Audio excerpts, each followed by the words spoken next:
नमस्कार दोस्तों। आज डिविजनल चार्ट सीरीज में हम डिस्कस करने वाले हैं D12 द्वंद्वांश चार्ट की। और D12 चार्ट के बारे में हम सभी बातें करेंगे। ये एक बहुत ही इम्पोर्टेंट चार्ट है। प्रीवियस क्लासेस में मैंने आपको D9, D7, D10, D24 chart देखना सिखाया था कि उनका हम किस तरीके से यूज कर सकते हैं। आपकी डे टू डे एस्ट्रोलॉजी में जितने भी प्रश्न आपके पास आएंगे, उनमें से D12 से रिलेटेड प्रश्न भी आपके पास बार बार आएंगे। D12 चार्ट को हम किस लिए देखते हैं? D12 चार्ट आपका फोर्थ और नाइन्थ हाउस का एक्सटेंशन है। फोर्थ हाउस के जो सिग्निफिकेशन है related to your mother, grandmother और ऐसे सभी रिश्तों के लिए हम डिटेल चार्ट को देखते हैं। जो कि आपके पूर्वज हैं उनको हम डिटेल चार्ट से देखते हैं। इसी तरीके से नाइन्थ हाउस का जो आपका सिग्निफिकेशन है, नाइन्थ हाउस फादर को रिप्रेजेंट करता है। ग्रैंड फादर को भी हम D12 चार्ट से देखेंगे। तो जो आपके पूर्वज हैं, एंसेस्टर्स हैं, उनको देखने के लिए D12 चार्ट का हम उपयोग करेंगे।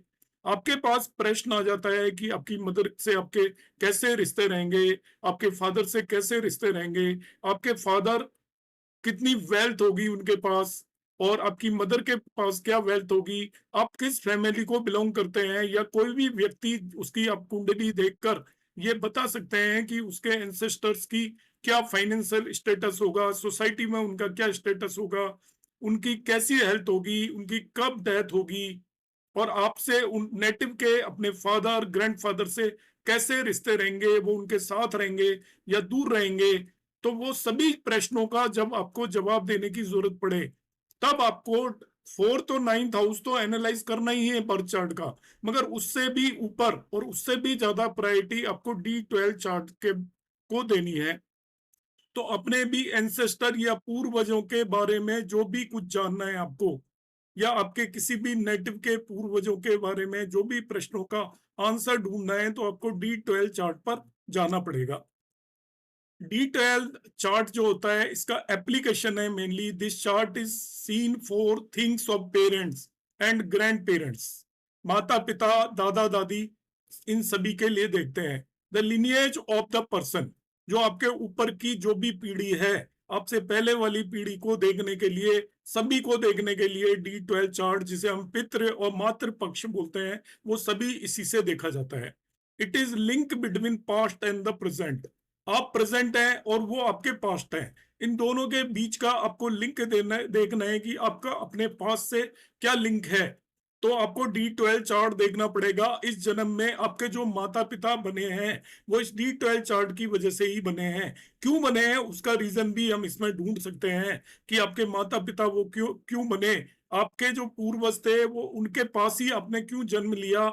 यदि आप डिटेलिंग में जाएंगे तो D12 चार्ट से ये भी पता चलेगा। गोत्र of a person, inheritance from parents भी इसी से पता चलेगा। हमारा जो जन्म गोत्र होता है, हम किस गोत्र में पैदा हुए, तो सभी हमारे गोत्र पीछे से ऋषियों के गोत्र चले आ रहे हैं। तो उसी ऋषि की परंपरा, उसी लीनिएज के अंदर हम क्यों पैदा हुए, वो भी D12 चार्ट इंडिकेट करता है आपका। सभी लोग किसी न किसी ऋषि की ही संतान हैं, और वो किसी भी उसी लीनिएज के अंदर ही क्यों बोर्न हुए, वो आपको D12 चार्ट से पता चलेगा। आपका इनहेरिटेंस को भी D12 चार्ट से ही हम देख सकते हैं। This chart is for two parents, दो पेरेंट्स के लिए है ये।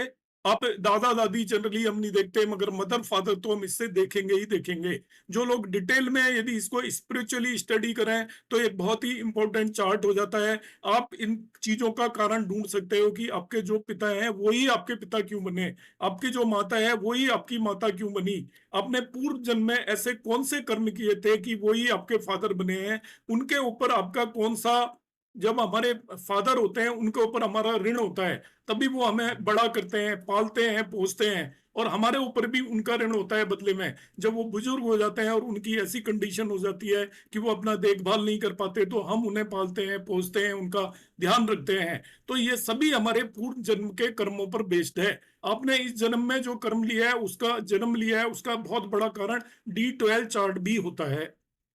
अब इसमें हम दो पेरेंट्स को देखते हैं। This chart is for two parent to differentiate between mother and father. The karaka और सिग्निफिकेटर्स आर यूज्ड, क्योंकि मदर के लिए भी है और फादर के लिए भी है, तो हम उनके कारका और सिग्निफिकेटर्स को यूज करेंगे। Sun is karaka of father, सूर्य आपके पिता के कारक होते हैं। Moon is karaka of mother, चंद्रमा माँ का कारक होता है। Now ninth house is taken as lagna for father. D12 chart में जब भी फादर को देखना है, पिता के बारे में देखना है, तो उसके नाइन्थ हाउस को लग्न लेंगे और सूर्य को कारक देखकर उस कुंडली का एनालिसिस करेंगे D12 का। इसी तरीके से मदर के केस में यदि आपको कुंडली को एनालाइज करना है तो उसके फोर्थ हाउस को उसकी लग्न बना लेंगे और चंद्रमा को उसका कारक लेकर चलेंगे। तो यहाँ पर अलग अलग तरीके से आपको इसको देखना पड़ेगा। फादर के लिए देखना है तो अलग तरीका है, मदर के लिए देखना है तो अलग तरीका है। अब D12 चार्ट बनाते कैसे हैं, किस तरीके से इसकी कास्टिंग करते हैं, हमें सभी डिविजनल चार्ट की कास्टिंग आनी चाहिए। तो मैं हर एक वीडियो में सभी डिविजनल चार्ट की कास्टिंग मतलब उसको कैसे बनाते हैं ये समझाता चला आ रहा हूं। अब D12 चार्ट को भी हम किस तरीके से बनाएंगे। D12 का मतलब होता है एक राशि को 12 इक्वल भागों में डिवाइड करना। To divide a sign into 12 equal parts.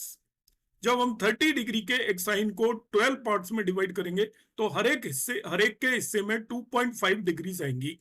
तो ये द्वादशांश का एक जो पार्ट होता है वो 2.5 डिग्री का होता है। तो जो सबसे पहला पार्ट होता है जिसे फर्स्ट द्वादशांश बोलेंगे, 0 से 2.5 डिग्री। दूसरा द्वादशांश आएगा 2.5 से 5 डिग्री। तीसरा आएगा 5 से 7.5 डिग्री। और इस तरीके से ढाई ढाई 2.5 के डिफरेंस के साथ आपके पास 12 पार्ट्स आपको मिल जाएंगे। आपका कोई भी प्लेनेट या आपकी बर्थ चार्ट की लग्न किस द्वादशांश में है वो एकदम से डिग्री देखते ही इस टेबल से आप पता कर सकते हो। सपोज बर्थ चार्ट की लग्न 13 डिग्री पर है तो 13 डिग्री यहाँ 6 द्वादशांश के अंदर आ रहा है। अब इस चार्ट को किस तरीके से हम ड्रॉ करते हैं। चार्ट को ड्रॉ करने के लिए आपको क्या करना है कि सबसे पहले आपको देखना है यदि लग्न या सबसे पहले हम लग्न ड्रॉ करेंगे। आपको D12 चार्ट की लग्न आपने बनानी है और उसके बेस पर पूरी कुंडली बनाएंगे। तो मेथड क्या होता है, यदि आपको इस पर्टिकुलर D12 चार्ट में आप जिस भी साइन के अंदर लगना है, आपकी सपोज 12 साइन से है और वो 10 या 11 डिग्री पे है तो वहीं से आप फिफ्थ द्वादशांश काउंट कर लीजिए। तो इसमें और कोई रूल नहीं है, इसको बनाना बहुत सिंपल है। जो भी प्लेनेट जिस भी राशि में है वो किस द्वादशांश में गया वहां तक हम इसको काउंटिंग करेंगे। यहाँ पे मैंने रूल लिखा हुआ है, counting is done from sign itself. अब इसको ड्रॉ कैसे करते हैं वो भी मैं आपको बताता हूँ। एक प्रैक्टिकल मैं यहाँ पर चार्ट ले लेता हूँ आपके सामने और ददांशा चार्ट हम किस तरीके से ड्रॉ करेंगे एक कुंडली में मैं आपके सामने इसको लाइव बताऊंगा कि किस तरीके से D12 चार्ट को आपको कास्ट करना है। सभी डिविजनल चार्ट को आप कास्ट करना सीखिए और आपको एस्ट्रोलॉजी करनी है प्रैक्टिकली। यदि आपको इधर उधर के वीडियोस देखने हैं जिनमें कि आपको केवल हाइप क्रिएट किया जाता है तब तो आप जो करना चाहे कर सकते हैं। पर जो मेरी एक आपको जेन्यून सजेशन है, आप डिविजनल चार्ट मेरे वीडियोस देखें, आप कोई बुक पढ़ें, मगर आप डिविजनल चार्ट देखना सीख लें यदि आपको एस्ट्रोलॉजी करनी है। तो बगैर डिविजनल चार्ट के कोई भी एस्ट्रोलॉजी होती नहीं है। और डिविजनल चार्ट को जितना डीप आप अंडरस्टैंड करेंगे उतनी ही बेटर आपकी प्रेडिक्शन जाने वाली है। बगैर डिविजनल चार्ट के कोई भी प्रेडिक्शन होती ही नहीं है, वो फिर उसे हम तुक्केबाजी कहेंगे यदि आपने डिविजनल चार्ट नहीं देखा है तो। अब देखिए मैं इस नेटिव का डिविजनल चार्ट बनाता हूँ। ये अभी 26 अक्टूबर को मैं वीडियो बना रहा हूँ 1917 पे और उसी की ये चार्ट है। सबसे पहले मैं इसकी लग्न बनाऊंगा D12 चार्ट की। तो इसकी लग्न की मैं डिग्री देख लेता हूं। देखिए 6 डिग्री 47 मिनट है।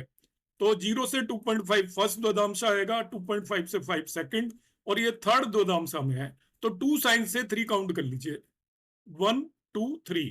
तो जो D12 की लग्न 4 हो जाएगी। अब मैं दिखा देता हूं, देखिए इसके D12 की लग्न क्या आ रही है। यहाँ पर इसका D12 चार्ट हम निकाल लेते हैं।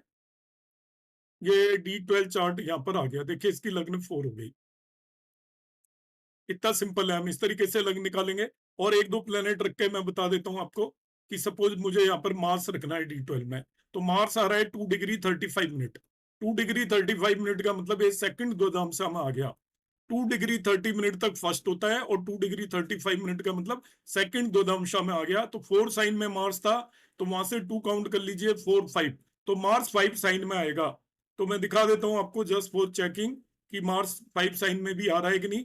तो देखिए यहाँ पर मार्स 5 साइन में आ रहा है। तो इतना सिंपल होता है, D12 चार्ट को आप 1 सेकंड के अंदर बना सकते हैं। और एक प्लेनेट में रख के आपको दिखा देता हूं कि सपोज मुझे यहाँ पर रखना है द्विधांश चार्ट के अंदर वीनस, शुक्र। शुक्र की डिग्री है 16 डिग्री 22 मिनट।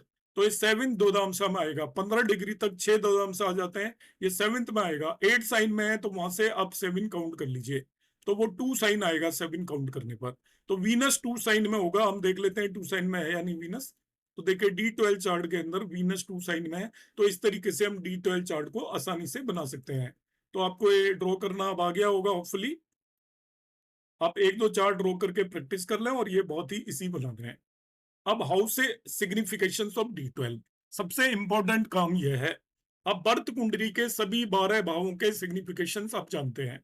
अब D12 चार्ट आपको जब ऐसे इंडिपेंडेंट चार्ट, इसको जब भी आपको एनालिसिस करना है, देखिए जब भी हम किसी भी डिविजनल चार्ट को एनालाइज करते हैं, कुंडली को एनालिसिस करने के 3 तरीके होते हैं। सबसे पहले हम बर्थ चार्ट को एनालाइज करते हैं, फिर हम नवांश चार्ट को एनालाइज करते हैं उसी काम से रिलेटेड, फिर हम डिविजनल चार्ट को एनालाइज करते हैं। और उसको एनालिसिस के 2 कंपोनेंट होते हैं। हम बर्थ चार्ट के लग्न लॉर्ड को वहां पर आकर देखेंगे, बर्थ चार्ट के कंसर्न हाउस लॉर्ड को भी D12 में देखेंगे। ये तो एक तरीका हुआ, और दूसरा तरीका है कि D12 चार्ट को एज ए इंडिपेंडेंट चार्ट भी हमें देखना है। जब उसे इंडिपेंडेंट चार्ट हम देखेंगे, तो आपको उस पर्टिकुलर डिविजनल चार्ट की माइन्यूट डिटेल समझ में आएंगी। तो जैसे हम पेरेंट से रिलेटेड देख रहे हैं, मदर और फादर से रिलेटेड, तो माइन्यूट डिटेल यदि आपको देखनी है तो D12 चार्ट को आप उसी तरीके से एनालाइज करें जैसे कि हम बर्थ चार्ट को एनालाइज करेंगे। तो उसी तरीके से एनालाइज करेंगे तो आपको सभी 12 भावों के बारे में पता होना चाहिए कि D12 चार्ट के सभी 12 भावों से हम क्या क्या चीज देख सकते हैं। तो उसके बारे में अभी हम बात करेंगे। सबसे पहले आता है आपका हाउस नंबर 1, जिसे हम लग्न बोलते हैं। लग्न आपका बताता है general relations with the parents and grand parents, आपके माता पिता और दादा दादी, नाना नानी से आपके कैसे रिश्ते हैं, वो D12 चार्ट की लग्न बताएगी। The general condition of parental family and the influence a person gets from his family, आपकी D12 की जो लग्न है वो बताएगी कि आपकी जो पेरेंटल पिताजी वाली फैमिली की, आपकी माताजी वाली फैमिली की जनरल कंडीशन कैसी है। मतलब वो सोसाइटी में हाई अप है, ऊपर है, या नीचे है, या स्ट्रगलिंग कंडीशन है, वो D12 की लग्न देखते ही पता चल जाएगा। और ये भी पता चल जाएगा आपके ऊपर अपने परिवार का कितना असर है। तो देखिए D12 चार्ट देखकर आपको 3 बातें साफ तौर पर पता चलेंगी। पहली तो ये पता चलेगी कि आपका अपने पेरेंट से किस तरीके का रिश्ता है। अब आप अपना नहीं देखोगे, आपके किसी भी नेटिव की कुंडली को देख रहे हो। D12 चार्ट की आपने लग्न देखी, लग्न की स्थिति, स्थिति का मतलब होता है लग्न अच्छी स्थिति में होनी चाहिए। अब तक आप वीडियोस देख कर आ रहे हो तो आपको पता लग चुका होगा कि लग्न देखने का मतलब क्या है, लग्न की स्थिति का मतलब क्या है। लग्न बेटर स्थिति का मतलब है उसमें बेनिफिक प्लेनेट बैठे हैं, बेनिफिक एस्पेक्ट कर रहे हैं, शुभ कर्तरी में है, तो वो बेटर स्थिति में होगी। और यही मेलिफिक यदि ये काम कर रहे हो तो वो थोड़ा खराब स्थिति में होगी। तो आपका जनरल रिलेशन आपके पेरेंट्स के साथ, ग्रैंड पेरेंट्स के साथ कैसा है, वो लग्न बताएगी। दूसरा, आपके ग्रैंड पेरेंट्स और पेरेंट्स का स्टेटस भी वही बताएगी कि सोसाइटी के अंदर उनकी कैसी कंडीशन है। क्या वो वेल्दी है, सोसाइटी के अंदर उनका रेपुटेशन है, नेम फेम है, या वो गरीब है, या उन्होंने स्ट्रगल की है, उनका कोई नेम फेम नहीं है, वो आपको D12 की लग्न से पता चलेगा। अब आ जाते हैं हम दूसरे भाव पर। सेकंड भाव को वेल्थ हाउस तो बोलते ही हैं, मगर ये संस्कार का भाव भी होता है। D12 चार्ट का सेकंड भाव ये बताएगा कि आपको अपने परिवार से किस तरीके के संस्कार मिले हैं। हर व्यक्ति अपने परिवार से संस्कार लेता है, और उसकी जिंदगी में जो सबसे इंपॉर्टेंट रोल जो पार्ट प्ले करता है वो संस्कार प्ले करते हैं। आपको जो जन्म से संस्कार मिल गए उन्हें तोड़ना पॉसिबल नहीं होता। सपोज आपकी ईश्वर में श्रद्धा मिली, शुरू से पूजा पाठ करना आपको सीखा, आप जिंदगी भर तक पूजा पाठ करते रहेंगे, उससे आप विमुख कभी भी नहीं होंगे। किसी वजह से आप थोड़े दिन के लिए हट गए, मगर आपके अंदर वो चीज कूट कूट कर भरी होगी, उससे अलग हट नहीं सकते। तो द संस्कार of the family, wealth and social status of family and parents.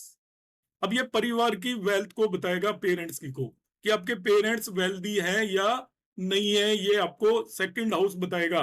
तो अपने पेरेंट्स की वेल्थ देखनी है आपकी कुंडली से। एक नेटिव की कुंडली हमारे पास आई, आप देखना चाहते हो उसके पेरेंट की क्या वेल्थ है, कैसी स्टेटस है उसके पेरेंट्स की, वो आपको कुछ वेल्थ देंगे या नहीं देंगे, उस नेटिव को कुछ वेल्थ देंगे या नहीं देंगे, वो दूसरे भाव से आपको देखना है। तो सेकंड हाउस ऑफ D12 आप ये मान के चलिए पेरेंट का एनालिसिस कर रहे हैं आप। अपनी कुंडली के बेस पर माता पिता और दादा दादी के बारे में जान रहे हैं।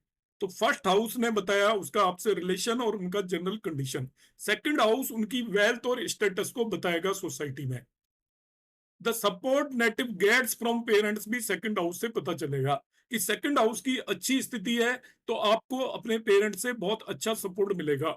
मगर सेकंड हाउस की स्थिति D12 में सही नहीं है तो आपके पेरेंट्स आपका कोई सपोर्ट नहीं करेंगे। हो सकता है वो उस स्थिति में ही ना हो कि वो आपका सपोर्ट कर पाए। तो सेकंड हाउस से उनकी भी वेल्थ पता चल रही है। जब उनकी वेल्थ खराब है तब वो आपको सपोर्ट भी नहीं कर पाएंगे, क्योंकि जब वेल्थ ही नहीं है तो वो सपोर्ट आपको किस तरीके से करेंगे। अब आ जाता है तीसरा भाव। इट इज मार्का place for father and efforts for father, parents. ठीक है, तीसरा भाव है जब D12 में नवे भाव से पिता को देखते हैं। D12 में नवे भाव से पिता को देखते हैं। एक मिनट में बताता हूं। थर्ड हाउस जो होगा D12 का, देखिए D12 है आपका, तो नवे भाव से पिता को देखेंगे। तो नवे भाव से पिता को देख रहे हैं तो वहां से दूसरा और सातवां, मतलब 10वां भाव और तीसरा भाव पिता के लिए मारक हो गया। वो दूसरा और भाव, तो आपकी D12 चार्ट का तीसरा भाव पिता के लिए मारक है। साथ ही साथ वो आपके एफर्ट को भी, पेरेंट्स के एफर्ट को भी बताएगा, क्योंकि ये पेरेंट का चार्ट है। तो पेरेंट का effort, third house actually effort वाला हाउस है, तो ये आपके पेरेंट्स के एफर्ट को भी बताएगा कि पेरेंट्स कितना एफर्ट करेंगे। सो इट इज ए मार्का place for father and effort for parents. अब चौथे भाव पर चले जाते हैं। चौथा भाव मदर को बताएगा, आपको मदर के बारे में देखना है तो फोर्थ हाउस को लग्न बनाकर देखेंगे। It is eighth from ninth and ninth from eighth. ये 9 से तो एट्थ है और 8 से नाइन्थ है house, and shows longevity of father, happiness of family. ध्यान से समझिए, एट्थ फ्रॉम नाइन्थ, तो नवा भाव आपके पिता का भाव है। यदि नवे भाव को लग्न मान लूंगा तो चौथा भाव वहां से एट्थ हो गया। देखिए फोर्थ हाउस जो है ये फादर को, इसको लग्न माना मैंने, तो 1 2 3 4 5 6 7 8, एट्थ हो गया। तो एट्थ फादर की हमें मालूम है, एट्थ आपका आयु भाव होता है, मृत्यु भाव होता है, तो ये लॉन्जिविटी ऑफ फादर को रिप्रेजेंट करेगा। और ये आपका एट्थ नाइन्थ जो भाव है उससे आपका एट्थ हो गया। अब यहां से जो आप देखोगे वो लॉन्जिविटी ऑफ फादर के बारे में देखोगे, उनकी आयु के बारे में देखोगे, उनकी जो ट्रबल्स हैं उनके बारे में आपको देखना है। तो चौथा भाव ट्रबल्स को बताएगा यहां पर, क्योंकि वो नाइन्थ से एट्थ भाव हो गया। नेक्स्ट देखते हैं।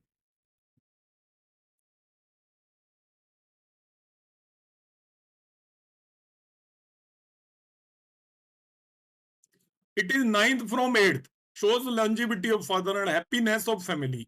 एट से नाइन्थ है, ये हैप्पीनेस ऑफ फैमिली को भी रिप्रेजेंट करता है। फिफ्थ आ जाते हैं, पांचवा भाव D12 का पास्ट कर्माज ऑफ पेरेंट्स को रिप्रेजेंट करेगा। देखिए पूर्व जन्म कर्मा, आपकी जन्म कुंडली का पांचवा भाव आपके पूर्व जन्म कर्मों को रिप्रेजेंट करेगा, मगर D12 का फिफ्थ हाउस आपके पेरेंट्स के पूर्व जन्म कर्मों को रिप्रेजेंट करेगा। It is ninth from ninth, नवे से नवा हो गया। सो ये ग्रैंड पेरेंट्स को भी रिप्रेजेंट करेगा, मतलब आपके पिता के पिता को भी ये रिप्रेजेंट करेगा, दादाजी को भी फिफ्थ हाउस रिप्रेजेंट करेगा। तो D12 का फिफ्थ हाउस आपके ग्रैंड पेरेंट्स दादाजी को रिप्रेजेंट करेगा।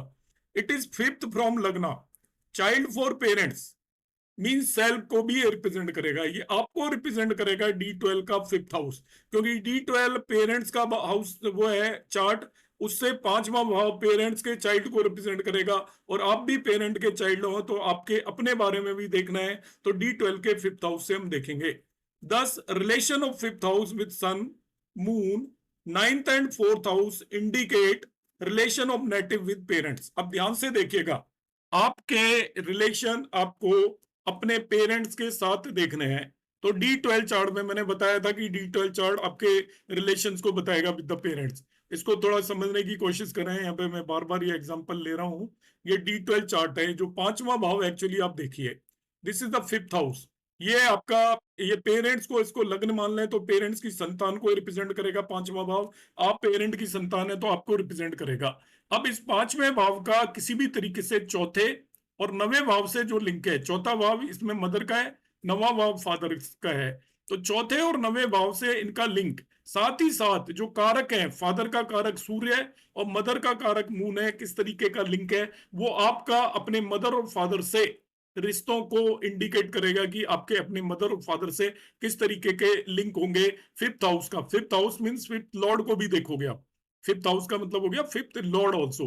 तो आपका फिफ्थ हाउस का इस D12 चार्ट के अंदर फोर्थ हाउस, नाइन्थ हाउस और चंद्रमा और सूर्य से कैसे लिंक है आपके फिफ्थ हाउस का, वो इंडिकेट करेगा आपके बीच में कैसे रिश्ते हैं। यदि वो क्लोज निट है, एक दूसरे के साथ बैठे हैं, एक दूसरे को एक्सपेक्ट कर रहे हैं, एक दूसरे के भावों के अंदर आकर बैठे हुए हैं, तो आपके क्लोज और बहुत अच्छे रिलेशन रहेंगे।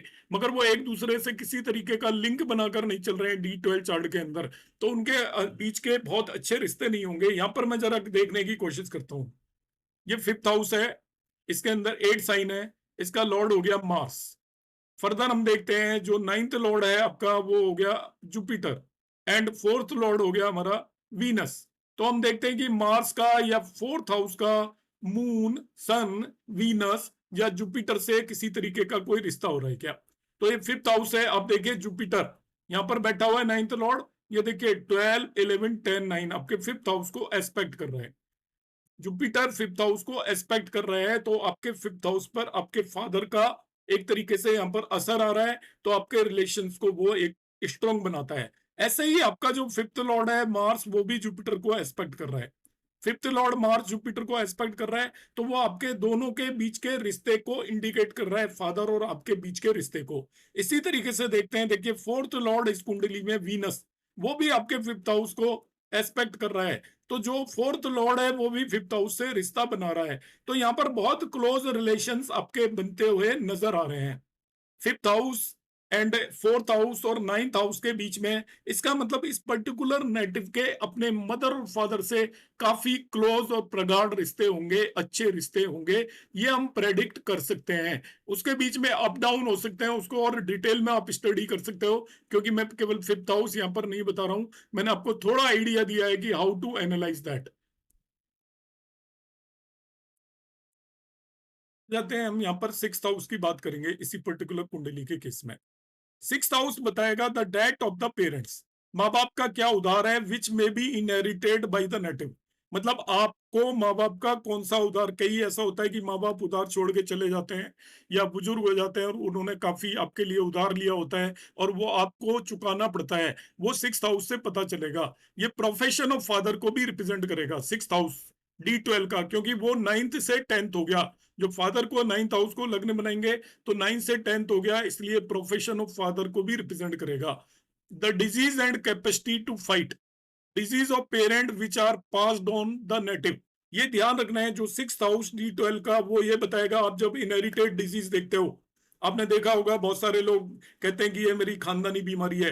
अब खानदानी बीमारी तो उन्होंने बोल दिया, मगर पता ही नहीं है उसको देखना कहां से है। वो आपका D1 चार्ट से देख रहे हो तो बहुत बड़ी भूल कर रहे हो, गलती कर रहे हो। आपको जो इनहेरिटेंस में जो भी डिजीज मिली है, इनहेरिटेंस में जो भी डेट मिली है, इनहेरिटेंस में जो भी डिस्प्यूट मिला है, मतलब मदर और फादर के थ्रू आप उस घर में पैदा हुए, इस वजह से आपको जो भी चीजें मिली हैं, डेट, डेट का मतलब उधार मिला है आपको। इसके बाद डिजीज, कोई भी बीमारी मिली है या कोई भी आपका डिस्प्यूट मिला है, वो D12 के सिक्स्थ हाउस से हम देखते हैं। यहाँ पे भी मैं कोशिश करता हूँ, देखिए इस कुंडली में कुछ ऐसा नजर आ रहा है क्या कि इस पर्सन को कोई डिस्प्यूट और डेट मिला है क्या। इसका मैं D12 का सिक्स्थ हाउस देखते हैं, इसके अंदर 9 साइन है, तो यहाँ पर कोई नेगेटिव इन्फ्लुएंस है क्या 9 साइन पर।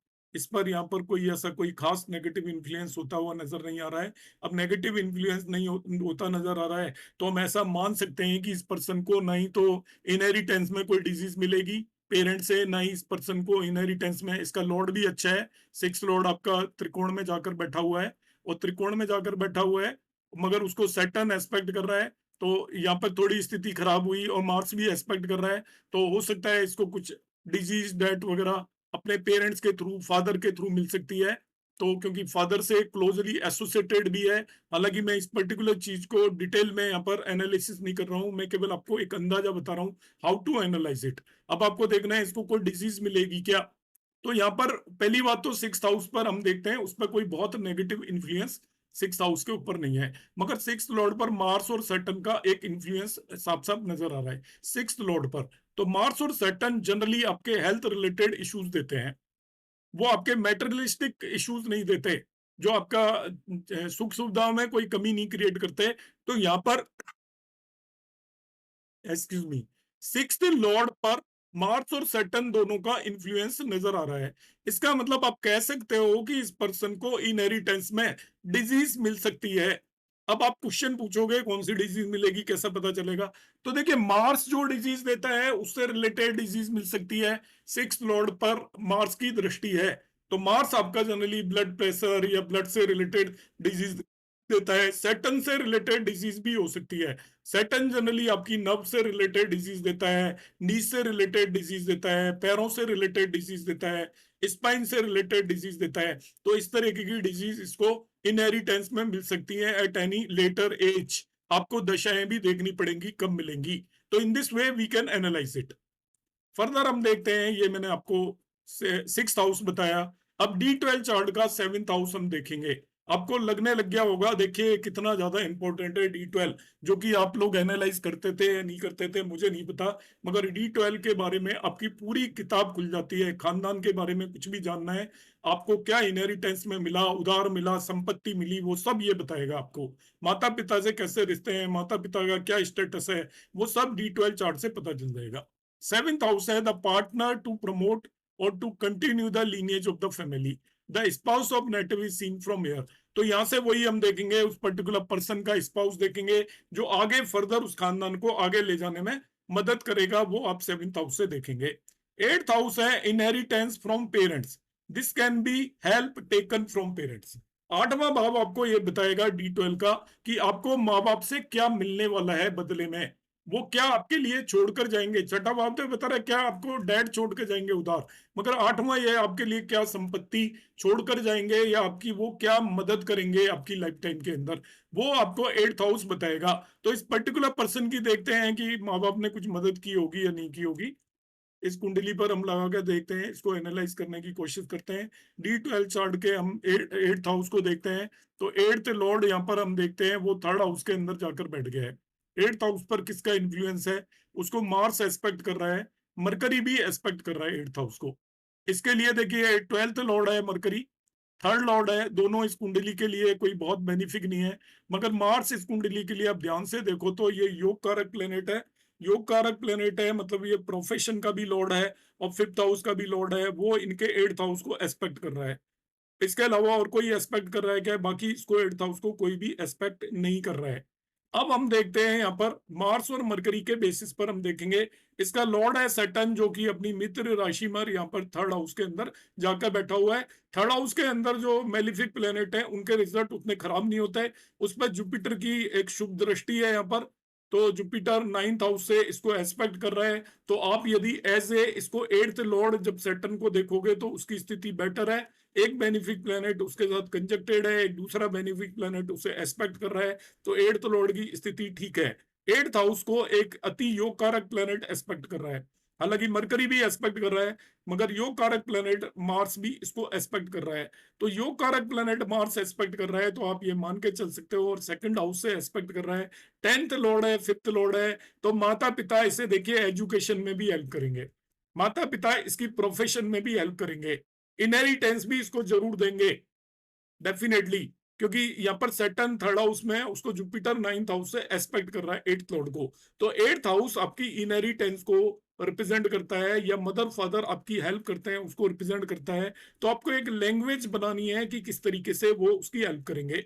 तो यहाँ पर इस पर्टिकुलर कुंडली में, ये मैंने कोई मेरे पास पहले की कुंडली नहीं है, अभी लगाई है, मैं केवल आपको एक एनालिसिस एक्सप्लेन करने की ट्राई कर रहा हूँ, आपको हल्का फुल्का बताने की कोशिश कर रहा हूं कि आपको किस तरीके से एनालाइज इसे करना है।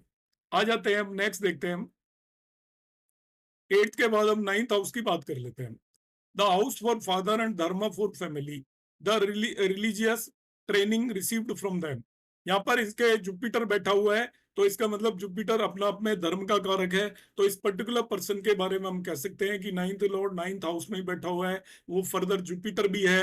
तो हम ये मानकर चलेंगे कि उसका उसको जो रिलीजियसली फैमिली ने अच्छी तरीके से धर्म के बारे में बताया होगा और धर्म में रिलीजियस एक्टिविटीज में अच्छी ट्रेनिंग दी होगी, उसका पूरा फोकस होगा जो इस वक्त पर पर्सन बॉर्न हुआ है। टेंथ हाउस की अब बात कर लेते हैं। टेंथ हाउस मार्का house for both mother and father है। It is karma house for parents. The karmas perform by parent towards their parents, ये बताएगा, ध्यान रखना है। Karmas perform by parents towards their parents, karma house है दोनों का, और साथ ही साथ ये देखिए आपका ये मार्का हाउस हो गया 10th हाउस, मदर के हाउस से 7वां हो गया, फादर के हाउस से दूसरा हो गया, तो 10th हाउस ऑफ D12 इज मार्का house for both father and mother. और ये आपका कर्म हाउस है, पेरेंट्स ने जो अपने पेरेंट्स के लिए जो कर्मास किए हैं, पेरेंट्स के कर्मास को ये बता रहा है टुवर्ड्स देयर पेरेंट्स, वो आपका 10th हाउस यहाँ पर बताएगा। तो 10th हाउस यहाँ पर इसको अपने प्रोफेशन से लिंक ना करें, ये मदर फादर का मार्का हाउस है, और मदर और फादर पेरेंट्स के कर्मास को रिप्रेजेंट करेगा 10th हाउस, दोनों मदर और फादर के कर्मास को यहाँ पर ये रिप्रेजेंट करने वाला है। अब आ जाते हैं हम 11th हाउस को देखते हैं इसके D12 चार्ट के। द गेन्स फ्रॉम पेरेंट्स, आपको पेरेंट्स से क्या गेन होगी? Monetary help taken from parents, और it is gain for parents which they can share with you.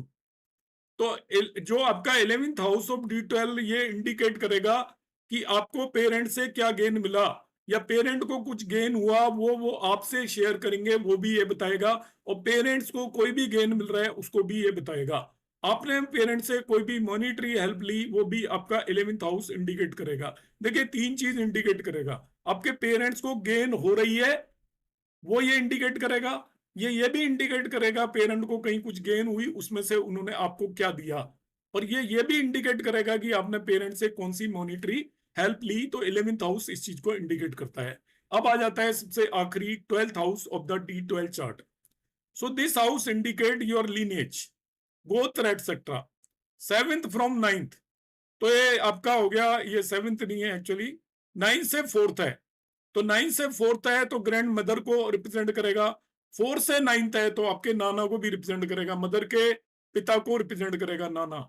गोत्र इज डिसाइडेड बाई प्लेनेट, अब ध्यान से देखिए ये आपका एस्ट्रोलॉजिकल कंसेप्ट है, गोत्र पता करने के लिए यहाँ पे सूत्र है, आप इस सूत्र को नोट करके रखिएगा। गोत्र कैसे डिसाइड करते हैं? गोत्र is decided by planet in 12th, और 12th लॉर्ड 12वें भाव में जो प्लेनेट है उससे गोत्र डिसाइड होगा, या 12th लॉर्ड से गोत्र डिसाइड होगा। यदि सन और मार्स है 12th हाउस में या उनके लॉर्ड हैं तो वो क्षत्रिय हो जाता है, जुपिटर या वीनस है तो वो ब्राह्मण गोत्र होगा, मतलब उसकी जाति होगी, मरकरी एंड मून है तो वैश्य होगा, सैटर्न है तो शूद्र होगा। इस तरीके से हम उसका गोत्र या जिसे हम बोलते हैं कास्ट या जाति पता कर सकते हैं। अब ये 100% केसेस में एप्लीकेबल नहीं होता, वो इसलिए नहीं एप्लीकेबल होता है, यहां से जो पता चलेगा आपका बेसिक नेचर के बारे में पता चलेगा। ये कास्ट सिस्टम आज की डेट में बर्थ बेस्ड है, अर्लियर ये एप्लीकेबल था क्योंकि कास्ट सिस्टम कर्म बेस्ड था। तो आप ये मानकर चलें कि आपके 12th हाउस के अंदर कौन सा प्लेनेट है वो डिसाइड करेगा D12 का 12th हाउस। आप अपनी कुंडली पर लगाएं और आपका इंक्लिनेशन देखें, तो एक ज्योतिष का सूत्र है, आप इसे नोट कर लें कि 12th हाउस में जो प्लेनेट बैठा हुआ है आपका, यदि वो सन और मार्स है तो आपकी क्षत्रिय रिलेटेड एक्टिविटीज में ध्यान होगा, वो यदि जुपिटर वीनस है तो ब्राह्मण रिलेटेड पूजा पाठ इस तरीके की एजुकेशन टीचिंग में आपका ध्यान होगा, मरकरी और मून है तो आपका वैश्य लिंक्ड चीजों में व्यापार में इस तरीके की चीजों में आपका ध्यान होगा, और यदि सैटर्न है 12th हाउस में बैठा हुआ तो आपका सेवा भाव में, सूत्र का मतलब यहाँ पर सेवा है, और ये प्लेनेट नहीं बैठा हुआ है तो उसके आप लॉर्ड को देखिए, उसके बेस पर डिसाइड करिए। आपको ये एंड में मैंने ये सूत्र दिया है उसे अब अप्लाई करें और आप जान जाएंगे कि हम किसी भी पर्सन का किस तरफ इंक्लिनेशन है वो यहाँ पर D12 चार्ट से आसानी से जान सकते हैं। उम्मीद है आपको ये कंसेप्ट समझ में आया होगा। मेरा प्रयास आपको कैसा लगा आप जरूर बताएं, एंड में कमेंट करने में कंजूसी ना करें, क्योंकि जो भी मैं एफर्ट कर रहा हूं उस एफर्ट का पर्पज ये है कि मैं एस्ट्रोलॉजी की जो भी माइन्यूट डिटेल मैं कहीं से भी ढूंढ कर लेकर आ रहा हूं वो आपके सामने प्रेजेंट करूं। नमस्कार, धन्यवाद।